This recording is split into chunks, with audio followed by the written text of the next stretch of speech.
This is London, one of the richest cities on earth, home to billion-pound banks and royalty.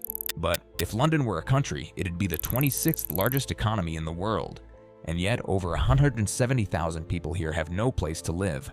They were promised a future, but something's gone badly wrong. In the UK, something strange is happening. People are working harder than ever, but they're not getting ahead. Wages, after inflation, haven't really grown since 2008. That's more than 15 years with almost no real increase in pay. At the same time, prices keep rising. The cost of living is at a record high. Food prices have gone up by over 25% in just 2 years. Gas and electricity bills have doubled in some homes. And rent, it's out of control. In places like London, Manchester, and Bristol, rent for a small flat can cost over half of someone's income. Some people are spending 60 to 70% of their wages just on housing, and it's not just big cities. Even in smaller towns, people are struggling. Young couples can't afford to move out. Families are stuck in tiny homes. Pensioners are choosing between heating and eating. People are cutting back on basic things, like turning on the heating, buying meat, or going out once a month. It's not just tight, it's suffocating. And when you ask them why they're still working 40 hours a week, they just shrug and say, there's no other choice. This isn't a cost of living crisis anymore, it's a cost of survival crisis. Today, many young workers are leaving the UK. Why? Because they can earn more and live better somewhere else. A nurse in Australia can earn twice as much. A junior worker in New York makes more, even with higher costs. British doctors and teachers are burnt out. Many are quitting or moving abroad.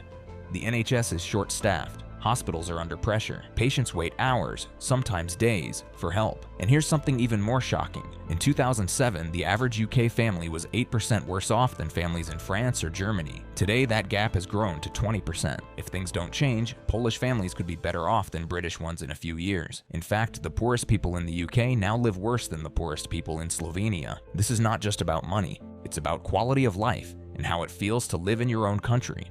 Ask people who grew up in the 1990s. They'll tell you things felt better. Jobs were easier to find. Homes were cheaper. There was more hope. It wasn't perfect.